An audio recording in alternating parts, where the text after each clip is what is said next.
Hello everyone, welcome to Tejas career academy. Guys, आज है 9 अगस्त और आज हम देखने वाले हैं इंपॉर्टेंट करंट अफेयर। ओके, चलिए शुरुआत करेंगे आज के सेशन का। लेकिन सबसे पहले, अगर आपने अभी तक तेजस कैरियर एकेडमी को डाउनलोड नहीं किया है तो गाइस फटाफट तेजस कैरियर एकेडमी ऐप को डाउनलोड करें, जिससे कि हमारे यूट्यूब के जितने भी फ्री क्लासेस हैं उन सबकी पीडीएफ आपको मिल जाए और भी कुछ ऐसे study material like previous year questions आपको, शॉर्ट ट्रिक्स एप्टीट्यूड के लिए, सीसेट के लिए कुछ इंपॉर्टेंट क्वेश्चंस आपको वहाँ जाएगा। ओके, ध्यान रखिएगा। इसके अलावा कुछ ऐसे कोर्सेज भी हैं जो हमारे पास रिकॉर्डेड फॉर्म में लाइव कोर्सेज हैं, वीओडी कोर्सेज हैं। इन सभी को आप अपने एजुकेशनल क्वालिफिकेशन के अकॉर्डिंग जो भी आप एग्जाम की प्रिपरेशन कर रहे हो, चाहे वो वनडे हो या फिर आपका पीएससी लेवल का कोई भी एग्जाम हो, आप वहां से देख सकते हैं। ओके, तो चलिए शुरुआत करते हैं आज के इस सेशन का। सबसे पहले आप सबके सामने है क्वेश्चन नंबर 1। छत्तीसगढ़ के किस जिले में नाशपाती उत्पादन में प्रथम स्थान प्राप्त किया है? ध्यान दीजिएगा, छत्तीसगढ़ के किस जिले ने नाशपाती उत्पादन में प्रथम स्थान प्राप्त किया है? तो गाइस, यहाँ पे नाशपाती की बात हो रही है तो ध्यान रखिएगा, जसपुर जिले के बगीचा, ध्यान रखेंगे, जसपुर जिले के बगीचा विकासखंड के पठारी भागों में, याद रखेंगे, विकासखंड के पठारी भाग में, विकासखंड के पठारी भाग में, क्लियर, पठारी भाग में, ठीक है। जसपुर जिले के बगीचा विकासखंड के पठारी भागों में इसकी खेती की जा रही है। इसके अलावा अगर हम बात करें तो टोटल जो एरिया है वो 750 हेक्टेयर, 750 हेक्टेयर में इसकी खेती की जा रही है, ठीक है। 750 हेक्टेयर में इसकी खेती की जा रही है। इसके अलावा इससे जुड़े हुए हैं 1700 फार्मर्स, 1700 किसान इससे जुड़े हुए हैं इसकी खेती से, यानी नाशपाती की खेती से। साथ ही साथ यहाँ पे अगर हम बात करें तो उत्पादन के लिए 660 मीट्रिक टन, याद रखिएगा, 660 मीट्रिक टन का उत्पादन किया है। और हाल ही में जसपुर जो है वो नंबर 1 पे बना है इसके लिए नाशपाती उत्पादन में छत्तीसगढ़ में, क्लियर। इसके अलावा नाशपाती, जसपुर के नाशपाती का अगर सेलिंग की बात करें, मार्केटिंग की बात करें, तो आपको झारखंड समेत देश के अलग अलग राज्यों में इसकी मार्केटिंग की जा रही है। तो करेक्ट ऑप्शन होगा आपका यहाँ पर ए। चलिए नेक्स्ट क्वेश्चन पे चलते हैं। क्वेश्चन है, छत्तीसगढ़ राज्य के विधानसभा के नए प्रमुख सचिव, ध्यान दीजिएगा, छत्तीसगढ़ राज्य विधानसभा के नए प्रमुख सचिव के रूप में किसे नियुक्त किया गया है? तो गाइस, अभी तक अगर हम बात करें तो छत्तीसगढ़ विधानसभा में नए रूप में दिनेश शर्मा जी को नियुक्त किया गया है। दिनेश शर्मा जी को नियुक्त किया गया है, क्लियर रहेगा, याद रखिएगा। इससे पहले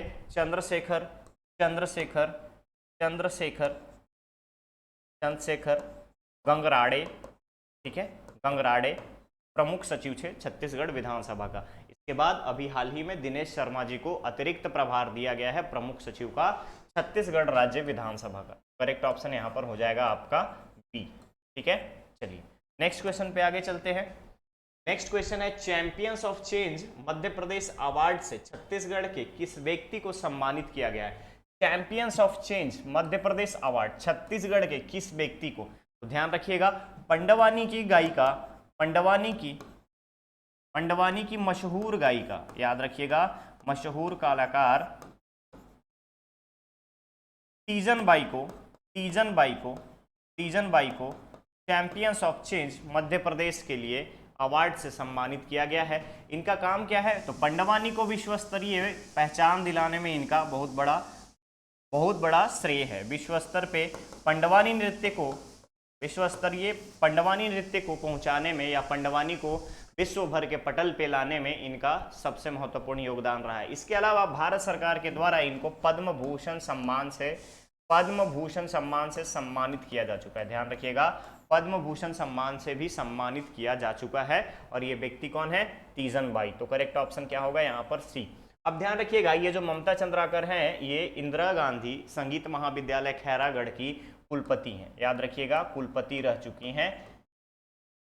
चुकी हैं ममता चंद्राकर जी। और इनके पिताजी थे महासिंह चंद्राकर, वो भी छत्तीसगढ़ के लोक गायन के प्रसिद्ध कलाकार थे। और ममता चंद्राकर भी उन्हीं के एक तरीके से विरासत में मिली हुई संगीत और कला को संभाल रही हैं, आगे बढ़ा रही हैं। तो करेक्ट ऑप्शन होगा यहाँ पर आपका सी। नेक्स्ट क्वेश्चन पे चलते हैं।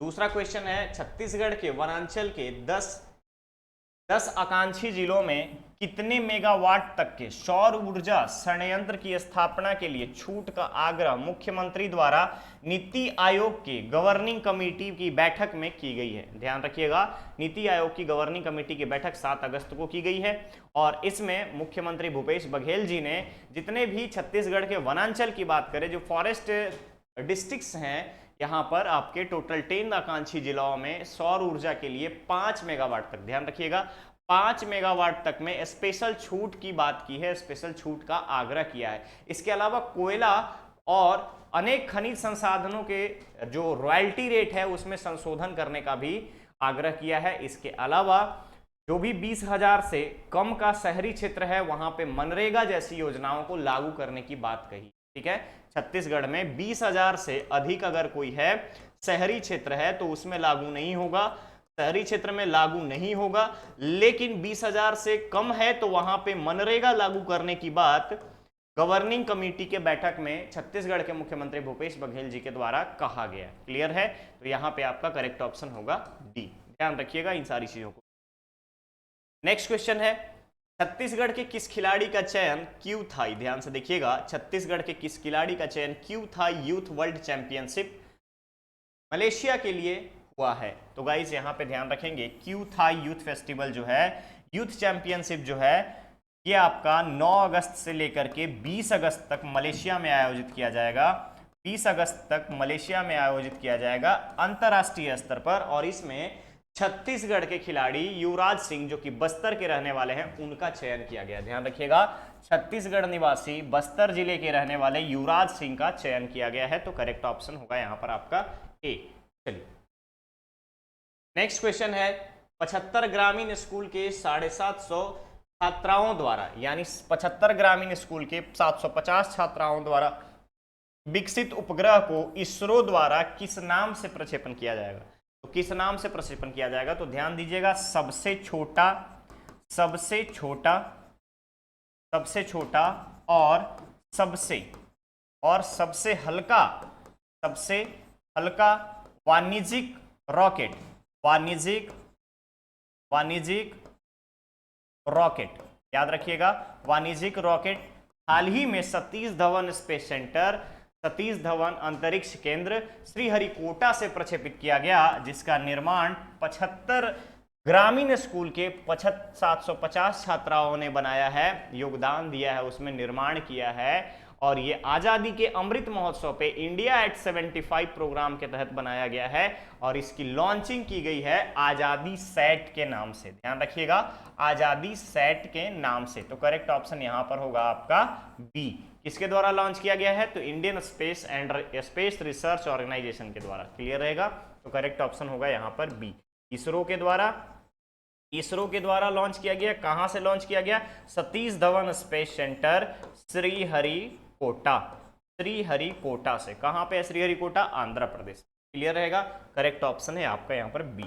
नेक्स्ट क्वेश्चन है, राष्ट्रीय हस्तकरघा दिवस कब मनाया जाता है? गाइस ध्यान रखिएगा, हस्तकरघा से रिलेटेड अपने पास हिस्ट्री का, मॉडर्न हिस्ट्री का थोड़ा सा एक पार्ट आ जाता है, जहां पे लॉर्ड कर्जन के टाइम में बंगाल विभाजन 1905 की बात आई थी। ठीक है, 7 अगस्त 1905 में बंगाल विभाजन की बात आई थी। उसके बाद से स्वदेशी आंदोलन तेज हो गया और स्वदेशी आंदोलन के तहत ही विदेशी वस्तुओं का बहिष्कार किया जाने लगा।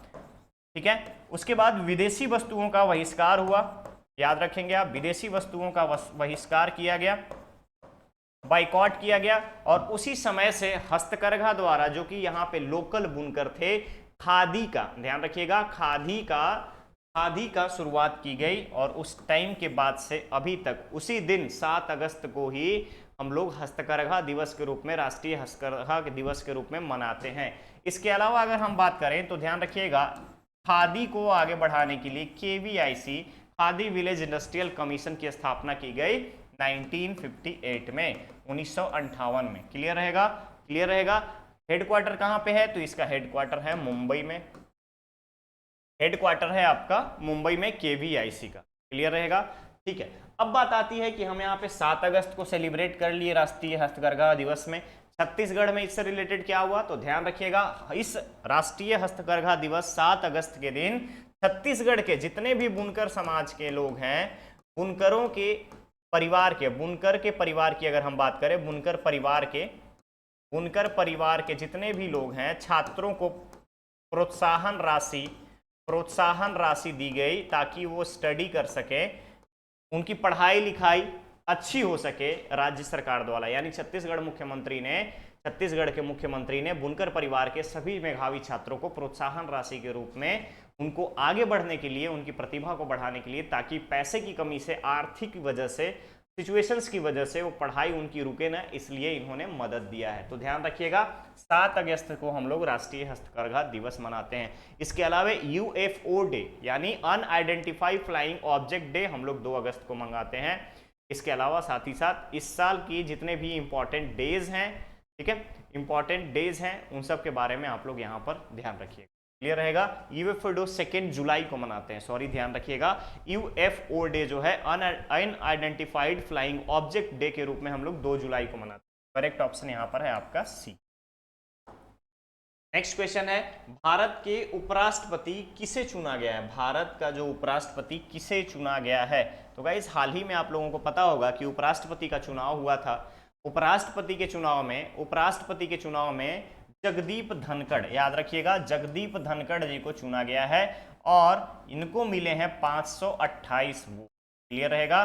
कौन है जगदीप धनखड़? तो ये राजस्थान के झुंझुनू जिले के रहने वाले हैं, ठीक है, याद रखिएगा, झुंझुनू जिले के रहने वाले हैं और करेंटली ये वेस्ट बंगाल के गवर्नर के रूप में कार्यरत थे। क्लियर रहेगा। अब इसके बाद बात आती है कि जगदीप धनखड़ का सीक्वेंस क्या है। तो अगर हम क्रम वाइज पूछें, सीरियल वाइज अगर कहीं पे पूछता है आपसे, तो सीरियल वाइज है 16th, ठीक है, 16वां, और व्यक्तिगत के पर्सन वाइज अगर हम बात करें व्यक्तिगत रूप से, तो ये है आपका 14th। क्लियर रहेगा, तो ये चीज ध्यान रखिएगा। इसके अलावा आप याद रखेंगे कि उपराष्ट्रपति के चुनाव से रिलेटेड कौन सा आर्टिकल है, तो आर्टिकल है आपका 63। कौन भाग लेता है? पार्लियामेंट के मेंबर, याद रखिएगा, पार्लियामेंट मेंबर्स। इनका ओथ कब होगा? तो ओथ होगा आपका 11 अगस्त को, 11 अगस्त को इनका ओथ सेरेमनी है। क्लियर। अगर 10 अगस्त को भी पूछे आपसे कि कौन है, तो 10 अगस्त तक वेंकैया नायडू जी रहेंगे, टिल जब तक कि यहां पर जगदीप धनखड़ जी यहां पर ओथ लेकर के ऑफिस नहीं पहुंच जाते हैं, तब तक कौन रहेगा? वेंकैया नायडू जी। क्लियर है, तो ध्यान रखिएगा, करेक्ट ऑप्शन होगा यहां पर आपका डी।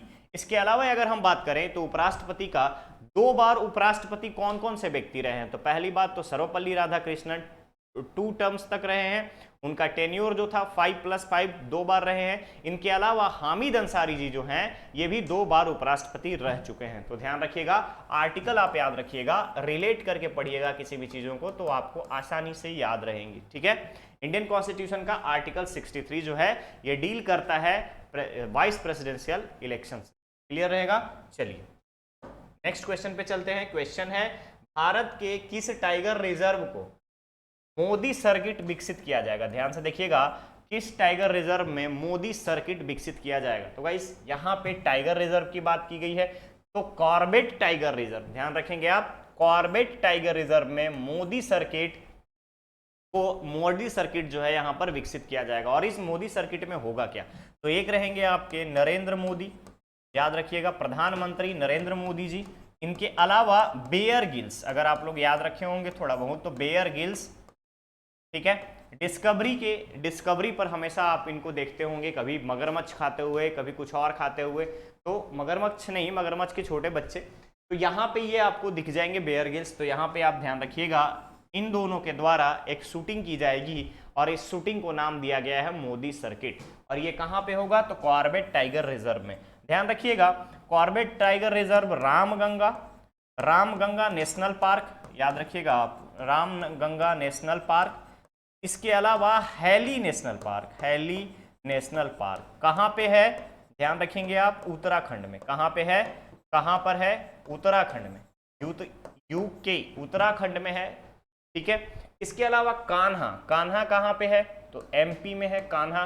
बांदीपुर टाइगर रिजर्व कहाँ पे है? तो कर्नाटका में है। पलामू टाइगर रिजर्व कहाँ पे है? तो यह है आपका झारखंड में। आप ये चीज याद रखिएगा। इसके अलावा अगर आपसे पूछे कि सबसे नवीनतम टाइगर रिजर्व, न्यूली अगर हम बात करें सबसे नया टाइगर रिजर्व कौन सा है, तो ध्यान रखिएगा 53rd नंबर का है, 53वें नंबर का है, और ये है आपका छत्तीसगढ़ में। कहां पे है? छत्तीसगढ़ में। नाम है इनका गुरु घासीदास टाइगर रिजर्व। ठीक है, छत्तीसगढ़ में गुरु घासीदास टाइगर रिजर्व, गुरु Ghasidas tiger reserve, tiger reserve. इसके अलावा इससे जस्ट एक बार पहले, जब ये आपका 53rd में छत्तीसगढ़ का नाम नहीं आया था, इससे पहले कौन सा था? तो याद रखिएगा रामगढ़ विषधारी टाइगर रिजर्व। याद रखिएगा 52nd पे कौन सा था? Ramgarh Vishdhari, Ramgarh Vishdhari tiger reserve 52nd। इसके बाद 53rd में कौन सा है जो कि सबसे नया है? ये है आपका छत्तीसगढ़ का। और अगर इसके अलावे आपसे पूछे कि सबसे ज्यादा बाघ कहां पे है, तो ये है आपका कान्हा टाइगर रिजर्व में 526 के आसपास। ठीक है, सबसे ज्यादा चीता कहां पे है? तो ध्यान रखिएगा विश्व में सबसे ज्यादा चीता आपको नामीबिया में है, नामीबिया में है। नामीबिया के अलावे अगर हम भारत की बात करें तो एमपी के कूनो नेशनल पार्क में। कहां पे है? कूनो नेशनल पार्क में, कूनो नेशनल पार्क में। और हाल ही में भारत सरकार और नामीबिया के गवर्नमेंट के बीच में एक एमओयू साइन किया गया है चीता की देखभाल के लिए, उसके संरक्षण और संवर्धन के लिए। क्लियर रहेगा? क्लियर रहेगा? तो आप याद रखिएगा कूनो नेशनल पार्क में चीता सबसे ज्यादा है भारत में। याद रहेगा? ठीक है। प्रोजेक्ट टाइगर कब लॉन्च हुआ? 1973। ठीक है, 1973। एलिफेंट, प्रोजेक्ट एलिफेंट, प्रोजेक्ट हाथी कब लॉन्च हुआ? तो याद रखिएगा 1992। ठीक है, 1992। तो यहां पे करेक्ट ऑप्शन जो है आपका है ए। आगे बढ़े दूसरे क्वेश्चन पे चलिए। क्वेश्चन है भारतीय संस्कृति मंत्रालय द्वारा 5 अगस्त से 11 अगस्त तक कौन सा अभियान आयोजित किया जा रहा है? तो गाइस ध्यान रखिएगा भारतीय संस्कृति मंत्रालय यानी केंद्रीय संस्कृति मंत्रालय, सेंट्रल कल्चरल मिनिस्ट्री के द्वारा हाल ही में बढ़े चलो अभियान चलाया जा रहा है। बढ़े चलो 5 अगस्त को लॉन्च किया गया बढ़े चलो अभियान, और ये चलाया जाएगा 11 अगस्त तक, टोटल 7 दिनों के लिए। और यहाँ इसका मेन जो उद्देश्य है, पर्पस है, ये है युवाओं के बीच में राष्ट्रभक्ति को बढ़ावा देने के लिए। ठीक है, राष्ट्रभक्ति को बढ़ावा देने के लिए ये अभियान कल्चरल मिनिस्ट्री के द्वारा चलाया जा रहा है, यानी संस्कृति मंत्रालय के द्वारा चलाया जा रहा है। याद रहेगा? तो यहाँ पे करेक्ट ऑप्शन होगा आपका बी। ठीक है, ठीक है। चलिए नेक्स्ट क्वेश्चन पे चलते हैं। आज का ये सेशन का ये लास्ट क्वेश्चन था। अब बारी है आपसे क्वेश्चन की जिसका आंसर आपको कमेंट बॉक्स में कमेंट करके देना है। क्वेश्चन है ऑपरेशन यात्री सुरक्षा, ध्यान से देखिएगा, ऑपरेशन यात्री सुरक्षा किस संस्था द्वारा प्रारंभ किया गया? किस संस्था द्वारा प्रारंभ किया गया? भारतीय पर्यटन विभाग, केंद्रीय सुरक्षा बल, रेलवे सुरक्षा बल, सीमा सुरक्षा बल? इसका आंसर आपको कमेंट बॉक्स में कमेंट करके देना है। ओके गाइस, मिस मत कीजिएगा, किसी भी लेक्चर को मिस मत कीजिएगा। पता नहीं कौन सा क्वेश्चन कब आपको स्ट्राइक कर जाए, किस एग्जाम में आ जाए, इंपॉर्टेंट हो आपके लिए ये सेशन। यही हमारा कोशिश रहता है कि सारे क्वेश्चंस को आपके लिए यहाँ पर समराइज करके लेकर के एक प्रॉपर फॉर्मेट में लेकर के आया जाए। ओके, तो चलिए मिलते हैं हम लोग बहुत ही जल्द नेक्स्ट लेक्चर में। बने रहिए तेजस करियर एकेडमी के साथ। चैनल को सब्सक्राइब करें, वीडियो को लाइक शेयर जरूर करें। Okay guys, thank you so much.